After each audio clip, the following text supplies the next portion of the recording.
दोस्तों, ज्ञान गंगा चैनल में आप सभी का स्वागत है। आज हम लोग कंडीशनल सेंटेंस के 7वें पड़ाव पर यानी पार्ट 7 पर आ गए हैं। इस पार्ट 7 में आज हम लोग सीखेंगे अनटिल और अनलेस के बारे में। अनटिल और अनलेस किस तरह से कंडीशनल सेंटेंस में यूज होते हैं, किस तरह से ये कंडीशनल सेंटेंस बनाते हैं, उसके बारे में जानेंगे। लेकिन उससे पहले ये जान लें कि क्या अनटिल अनलेस की जगह और अनलेस अनटिल की जगह यूज हो सकता है। तो हम आपको बता दें कि अनटिल और अनलेस इंटरचेंजेबल नहीं है, यानी अनटिल की जगह अनलेस और अनलेस की जगह अनटिल यूज नहीं हो सकता। क्यों यूज नहीं हो सकता? इसकी एक वजह है, अनटिल टाइम बाउंड में आता है, यानी टाइम रेफरेंस में आता है। अनटिल से हमें समय पता चलता है और अनलेस से हमें कंडीशन यानी शर्त पता चलती है, कंडीशन पता चलती है, या आप कोई शर्त रखी जाती है या कंडीशन पता चलती है। तो इसलिए अनटिल अनलेस के जगह और अनलेस अनटिल की जगह यूज नहीं हो सकती। तो चलिए सबसे पहले जानते हैं अनटिल के बारे में। अनटिल की मीनिंग होती है, अगर हिंदी में जाने तो उसका मतलब होता है जब तक। तो ये किस तरह से यूज होते हैं, सबसे पहले आप जान लीजिए। अनटिल जिस क्लॉज में यूज होगा उस क्लॉज में नॉट नहीं आएगा। नॉट क्यों नहीं आएगा?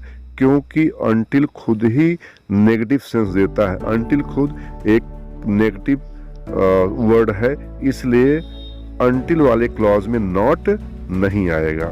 चलिए आगे बढ़ते हैं। आप सबको पता होगा कि कंडीशनल सेंटेंस दो क्लॉज से बना हुआ है, एक मेन क्लॉज और एक कंडीशनल क्लॉज या अनटिल क्लॉज। तो अनटिल क्लॉज जो होता है वो सबऑर्डिनेट क्लॉज होता है और मेन क्लॉज उससे अलग होता है। तो अनटिल किस क्लॉज में आएगा? सबऑर्डिनेट क्लॉज में आएगा। अनटिल को किस जगह हम प्लेस करेंगे? सबऑर्डिनेट क्लॉज में प्लेस करेंगे। यह सबऑर्डिनेट क्लॉज पहले भी आ सकता है, यानी अनटिल जो है सबऑर्डिनेट क्लॉज के बिगिनिंग में आता है, शुरुआत में आता है। तो हम अगर सबऑर्डिनेट क्लॉज को सेंटेंस में पहले रखते हैं तो अनटिल सबसे पहले लिखा जाएगा, और नहीं तो जब ये अनटिल क्लॉज यानी सबऑर्डिनेट क्लॉज मेन क्लॉज के बाद लिखा जाएगा तो यह अनटिल जो है सबऑर्डिनेट क्लॉज और मेन क्लॉज के बीच में आएंगे।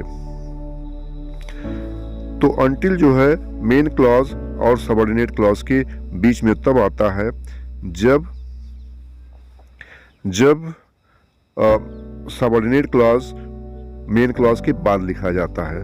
आइए देखते हैं किस तरह से बन रहे हैं।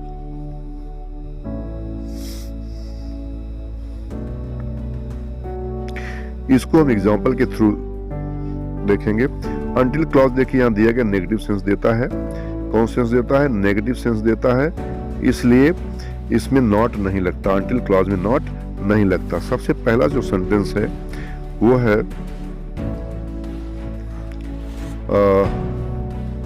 ये वाला, until he comes back you will wait for him. मतलब उतने समय तक तुम्हें इंतजार करना जब तक कि वह आ नहीं जाता है।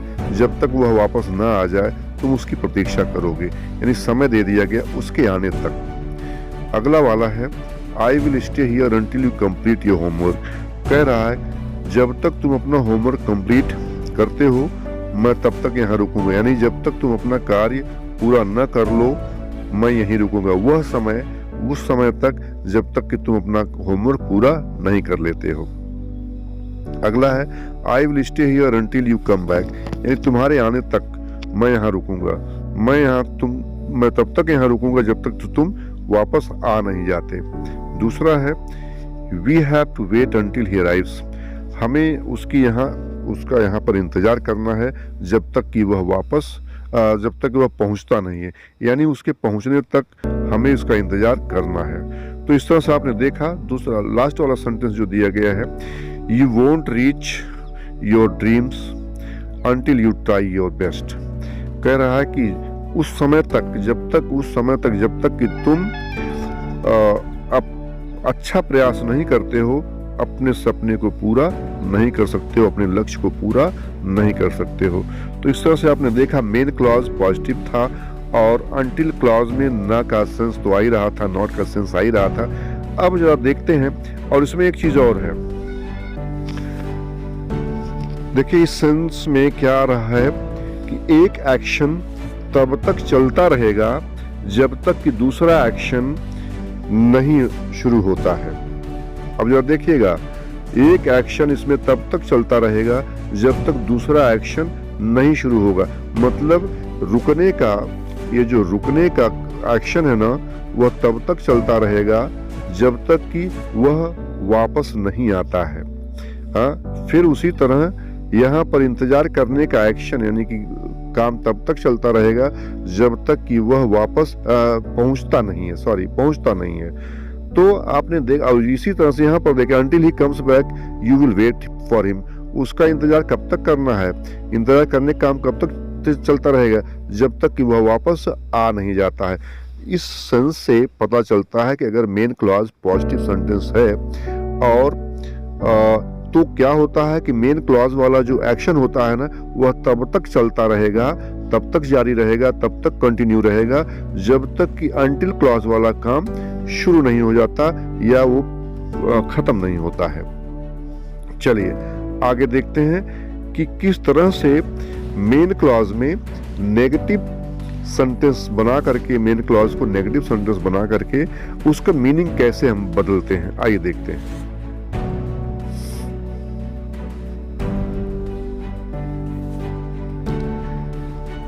चलिए देखिए यहां पर दिया गया, when we use negative construction with not main clause में अगर नॉट लग जाए तो उसका मतलब कैसे होता है? मतलब ये हुआ कि वहां पर अंटिल का मतलब बदल जाएगा, उसके पहले नहीं, नॉट बिफोर। मतलब कोई काम अंटिल वाले क्लॉज में आने वाले एक्शन के पहले नहीं होना है। और पहले वाले में क्या हम लोगों ने सीखा था कि मेन क्लॉज में जो एक्शन तब तक चलता है जब तक अंटिल वाले क्लॉज का एक्शन पूरा नहीं होता है या शुरू नहीं होता है। लेकिन यहाँ पर मेन क्लॉज का एक्शन तब तक स्टार्ट नहीं होगा जब तक कि मेन क्लॉज अंटिल वाले क्लॉज का एक्शन शुरू नहीं होता है। तो आइए देखते हैं कैसे हो रहा है। एग्जाम्पल है, आई वोंट स्टार्ट कुकिंग। आज देखिए वोंट जो है विल नॉट का कॉन्ट्रैक्शन है, तो मैं खाना पकाना तब तक शुरू नहीं करूंगा। Until you come home, जब तक तुम घर वापस नहीं आते हो तो मैं खाना बनाना शुरू नहीं करूँ। मतलब यह काम जो है एक्शन शुरू नहीं होता है। कब तक नहीं होगा? कब तक? जब तक कि तुम घर वापस नहीं आते हो। और इसके पहले जो हम लोग पॉजिटिव सेंटेंस वाला पढ़े थे मेन क्लॉज का, वह यह था, I will wait here until you come back. मतलब हमारी प्रतीक्षा करने का कार्यक्रम तब तक चलता रहेगा जब तक कि तुम वापस नहीं आते हो। और यहाँ पर क्या है, I won't start cooking. I won't start cooking, मैं खाना बनाना तब तक नहीं शुरू करूंगा जब तक कि तुम वापस घर नहीं आ जाते हो। तो यहाँ पर एक काम शुरू नहीं होता है, यानी कि जब हम नेगेटिव लगा देते हैं तो काम शुरू तब होता है जब अंटिल वाले क्लॉज काम खत्म होता है। दूसरा वाला देखिए, I can not read news paper until I find my glasses. मैं न्यूज पेपर तब तक नहीं पढ़ सकता जब तक कि मुझे मेरे चश्मा नहीं मिल जाता है। मतलब एक समय दिया गया है, यह काम तब तक शुरू नहीं होगा, पढ़ने का, न्यूज पेपर पढ़ने का काम तब तक नहीं शुरू होगा जब तक कि चश्मा मिल न जाए। तो इसमें बिल्कुल बड़ा इंटरेस्टिंग चीज दी गई है, I will not let you go. मैं तुम्हें नहीं जाने दूंगा। Until you tell me the truth, जब तक कि तुम मुझे सच्चाई न बता दो। तो मतलब एक काम बिल्कुल तब तक नहीं शुरू होगा जब तक कि दूसरी चीज अंटिल वाले क्लॉज में पूरी ना हो जाए। अगला देखते हैं। एक बात हुई थी कि क्या अंटिल वाले क्लॉज में विल लगेगा, तो आइए उसके बारे में भी देख लेते हैं क्या है। चलिए देखते हैं क्या है।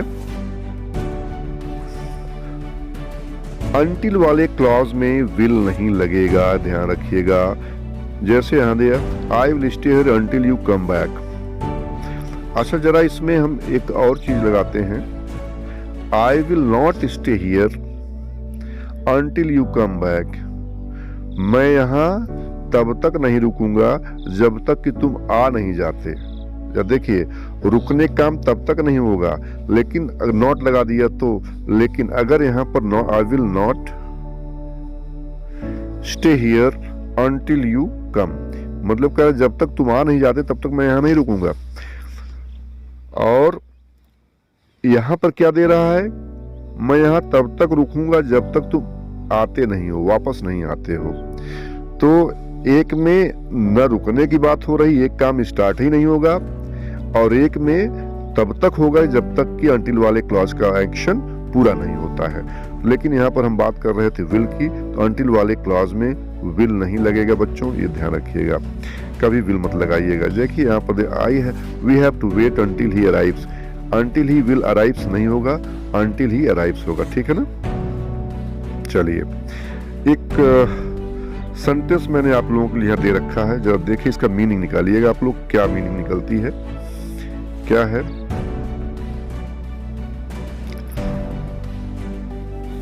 I feel comfortable until you are here, और दूसरा है I don't feel comfortable until you are here.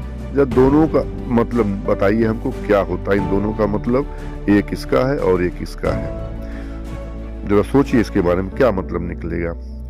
चलिए हम ही बता देते हैं। जो मतलब है इसका बच्चों, I feel comfortable until you are here, मतलब ये है कि मैं तब तक सहज महसूस करता हूं जब तक कि आप यहां नहीं हो। मतलब आप यहाँ नहीं रहते हैं तो मैं बहुत सहज महसूस करता हूँ, मुझे बड़ी राहत महसूस होती है, लेकिन जब आप यहाँ हो जाते हो ना तो मैं राहत महसूस नहीं करता हूँ।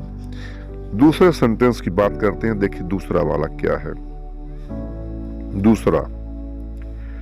दूसरा सेंटेंस क्या है, कह रहा है I don't feel comfortable until you are here, मैं सहज बिल्कुल नहीं महसूस करता हूं जब तक कि आप यहाँ नहीं होते हो। मतलब आपके होने के बाद ही मुझे सहजता महसूस होती है, आराम महसूस होता है, राहत महसूस होती है।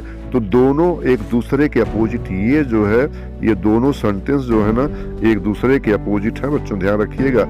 इसलिए मेन क्लॉज में भी नॉट सोच समझ कर लगाइएगा, अंटिल क्लॉज में तो नॉट लगना ही नहीं है, लेकिन मेन क्लॉज में भी नॉट बहुत सोच समझ करके लगाइएगा।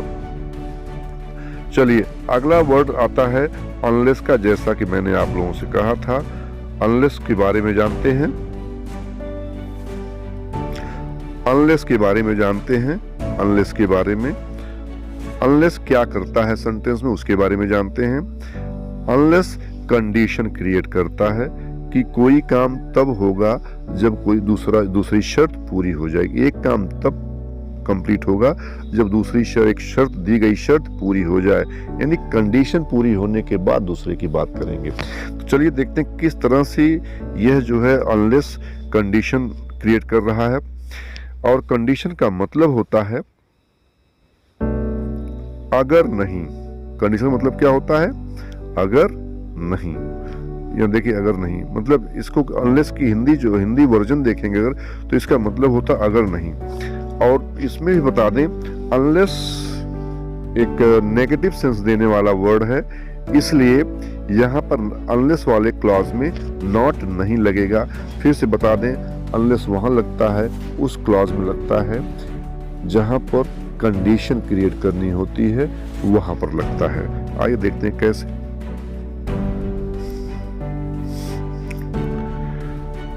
और इसके पहले भी हमने आप लोगों को बता रखा था कि अनलेस और अनटिल ये दोनों एक दूसरे को चेंज सब्स्टिट्यूट नहीं कर सकते, चेंज नहीं कर सकते, ठीक है ना। तो कभी गलती मत करिएगा कि जहां अनटिल आने वाला हो वहां पर अनलेस लगा दें, या जहां अनलेस वहां आने वाला हो वहां अनटिल लगा दें। पहचानेंगे कैसे, आप जरा समय देखिएगा, क्या समय या टाइम बाउंड कोई सेंटेंस बन रहा है, डेडलाइन दी जा रही है कोई टाइम की, या कोई कंडीशन रखी जा रही है या शर्त रखी जा रही है। आइए देखते हैं किस तरह से अनलेस वाले सेंटेंसेस बनते हैं, उसके बारे में जरा जानते हैं।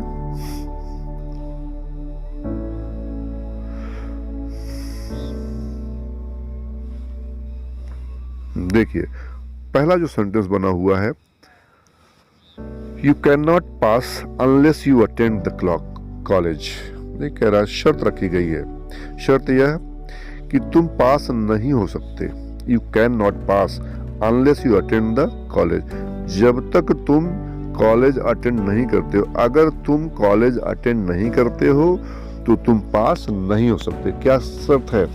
यदि तुम कॉलेज नहीं अटेंड करते हो तो पास नहीं हो सकते। तो दूसरा वाला क्या है, देखिए, I can not go America unless I have a visa. यदि मेरे पास वीसा नहीं है तो, अनलेस मैंने बताया था ये खुद नेगेटिव सेंस दे रहा है। यदि मेरे पास वीसा नहीं है तो, अगर मेरे पास वीसा नहीं है तो मैं अमेरिका नहीं जा सकता। तो मैं अमेरिका नहीं जा सकता। एक चीज बता दें, यहाँ पर जो कैन नॉट रखा गया है ना, तो कैन नॉट में कोई स्पेस नहीं दिया जाता है, एक साथ रखा जाता है। कैन नॉट अलग अलग नहीं रखा जाता है, ठीक है ना। चलिए अगला है, I will not go from here unless he comes back. तो कह रहा अगर वह नहीं आता है तो, अगर वह वापस नहीं आता है तो मैं यहां से नहीं जाऊंगा। क्या कह रहा है? अगर वह वापस नहीं आता है तो मैं यहां से नहीं जाऊंगा। तो यहां पर कंडीशन रखी जाती है जाने की कि अगर वह आता है तो मैं जाऊंगा, नहीं तो नहीं जाऊंगा। अगला सेंटेंस है, I will not lend you money unless you return my book. यहां भी शर्त रखी जा रही है कि यदि तुम मेरी किताब वापस नहीं देते हो तो मैं तुम्हें पैसा उधार नहीं दूंगा। शर्त क्या रखी गई है? किताब वापस देने की। तो इस तरह से आपने देखा कि अनलेस किस तरह से कंडीशन क्रिएट कर रहा है, टाइम पर बेस्ड नहीं है, ये कंडीशन पर बेस्ड है। शर्त रख रहा है और शर्त के बाद दूसरा काम होना है। चलिए आगे देखते हैं कि किस तरह से अनलेस और भी तरह से यूज हो रहा है, इसके बारे में जानते हैं। चलिए देखिए यहाँ पर प्रेजेंट टेंस में कैसे यूज हो रहा है अनलेस, कैसे पास्ट टेंस में यूज हो रहा है, कैसे पास्ट परफेक्ट टेंस में यूज हो रहा है, उसके बारे में खूब भली प्रकार जानेंगे, अच्छे से जानेंगे, डिटेल में जानेंगे। आइए देखते हैं कैसे यह अनलेस प्रेजेंट टेंस में यूज हो रहा है।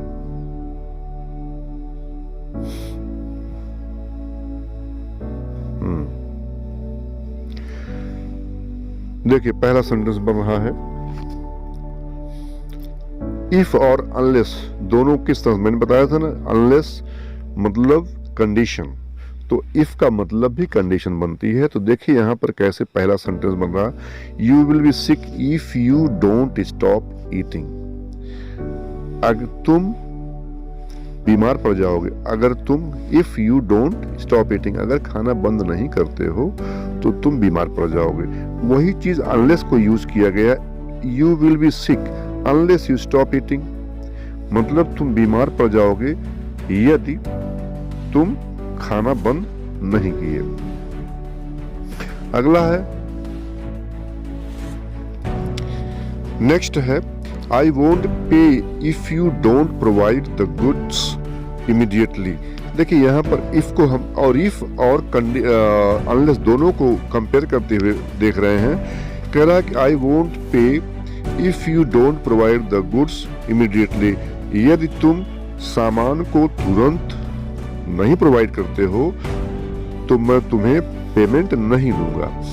वही चीज अनलेस के फॉर्म में आई है, आई वोंट पे। देखिए वही चीज है, if is unless, unless you provide the goods immediately. यहाँ पर नॉट, यहाँ पर नहीं लगा गया नॉट, लेकिन यहाँ पर नॉट लगा क्योंकि अनलेस खुद नॉट के सेंस में आ रहा है। Unless you provide the goods immediately, यदि तुम गुड्स को, सामान को इमीडिएटली नहीं प्रोवाइड करते हो तो मैं तुम्हें पेमेंट नहीं दूंगा। आगे देखिए तीसरा वाला, if you don't study in diligently, अगर तुम मेहनत से नहीं पढ़ते हो, you will never understand trigonometry, तुम कभी ट्रिग्नोमेट्री नहीं समझ सकते हो। यही चीज जो है अब हम अनलेस के फॉर्म में कहेंगे, अनलेस यू स्टडी डिलीजेंटली, मतलब यदि तुम मेहनत से नहीं पढ़ते हो तो। You will never understand trigonometry, तुम कभी ट्रिग्नोमेट्री समझ नहीं सकते हो।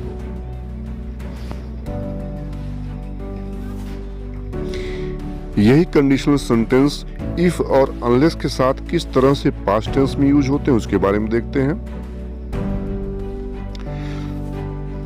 देखिए, इफ और अनलेस दोनों इक्विवेलेंट हैं, दोनों एक जैसे हैं और दोनों को हम कंपैरेटिवली स्टडी कर रहे हैं, दोनों को एक साथ लेकर चल रहे हैं। जरा पास्ट टेंस में देखते हैं कैसे यूज होते हैं ये। सबसे पहले है if he wasn't very ill he would be at work, यदि वह बहुत ज्यादा बीमार नहीं होता he would be at work, तो वह काम पर होता है, यानी काम पर वह आता है। उसी तरह से दूसरा वाला सेंटेंस बोला अनलेस ही वॉज वेरी इल, जब तक कि वह बहुत बीमार नहीं होता था, ही वुड बी एट वर्क, वह काम पर आता था। ये पास्ट टेंस का है। देखिए यहाँ पर पास्ट इंडेफिनिट का हमने जो पढ़ाया था आप लोगों को, उसके बाद वुड आता है इफ क्लॉज में, तो यहाँ पर भी उसी तरह से फंक्शन में आ रहा है टेंस। दूसरा वाला है I would not eat the food if I wasn't really hungry. क्या कह रहा है कि मैं खाना नहीं खाता हूँ if I wasn't really hungry, अगर मैं सचमुच में भूखा नहीं हूं तो मैं खाना नहीं खाता हूं। वही चीज यहाँ पर कंडीशनल सेंटेंस दी है कि I would eat the food unless I was really hungry, I would not eat food unless I was really hungry. मैं खाना नहीं खाता हूँ, सेंटेंस मेन क्लॉज का वही है, unless I was really hungry, जब तक कि मैं सचमुच में भूखा न हो जाऊं, भूख न लगे हमको, तब तक मैं खाना नहीं खाता हूँ। तीसरा वाला देखिए इफ क्लॉज में कैसे और अनलेस कैसे बन रहा है। She would be here by now if she wasn't stuck in traffic, यदि वह ट्रैफिक में न फंसी होती थी तो, यदि वह ट्रैफिक में न फंसी होती तो she would be here by now, वह अब तक यहाँ आ चुकी होती। लेकिन प्रॉब्लम यह थी कि वह ट्रैफिक में फंस चुकी थी, इसलिए समय पर नहीं आ पाई। वही चीज यहाँ पर तीसरे नंबर पर दिया गया है। Should be here by now, वह अब तक यहाँ पर आ चुकी होती, unless she was stuck in traffic, यदि वह ट्रैफिक में न फंसी होती तो यहाँ आ चुकी होती। तो ये सेंटेंस जो है पास्ट टेंस में आ रहे हैं और यह टेंस जो है इफ के साथ भी सेम सेंस दे रहे हैं और अनलेस के साथ भी सेम सेंस में दे रहे हैं। तो आप जहां इफ को यूज कर रहे हैं वहां पर अनलेस भी यूज कर सकते हैं, लेकिन यह नेगेटिव सेंस में आएगा, अनलेस के साथ नॉट मत लगाइएगा। चलिए देखते हैं किस तरह से ये पास्ट परफेक्ट में आते हैं, उसके बारे में जानते हैं।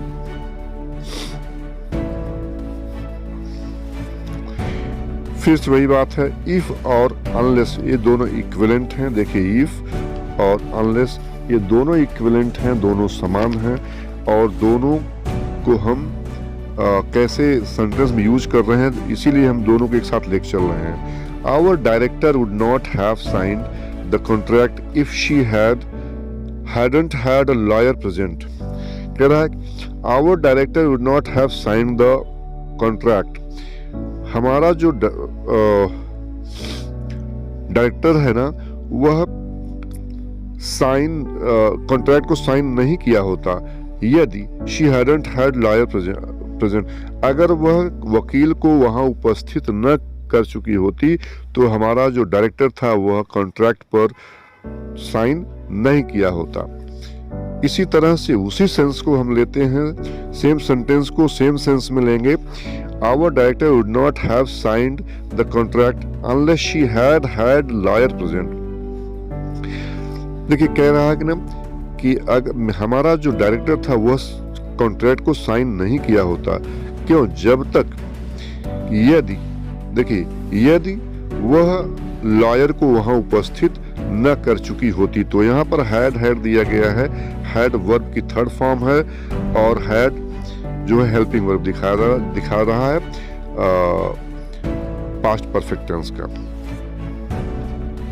आइए अगला देखते हैं, दूसरा वाला।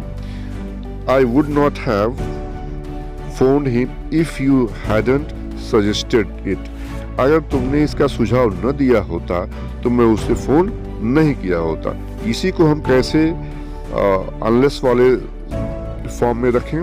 I wouldn't have found him unless you suggested it. अगर तुमने ऐसा सुझाव न दिया होता तो मैं उसे फोन नहीं करता। तीसरा वाला है, they would have shot her if she hadn't given them the money.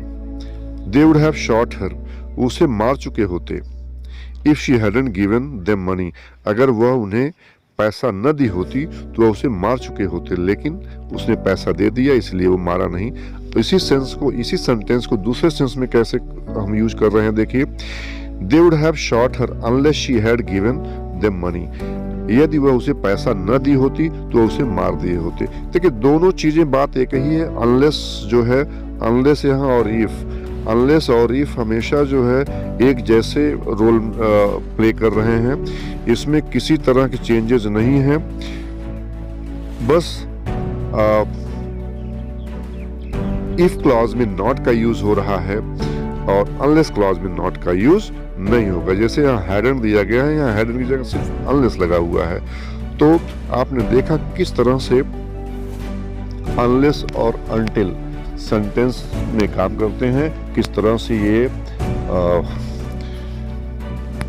किस तरह से कंडीशनल सेंटेंस बनाते हैं। तो फ्रेंड्स, यह लेसन यहीं पर फिनिश होता है, यहीं पर समाप्त होता है और उम्मीद करता हूं कि इससे आप कुछ सीखेंगे। अगर दोस्तों अगर न तो इस पार्ट में आज के लिए बस इतना ही। अगले पार्ट में हम दूसरे कंडीशनल सेंटेंस लेकर के आएंगे। तब तक के लिए जय हिंद, जय भारत।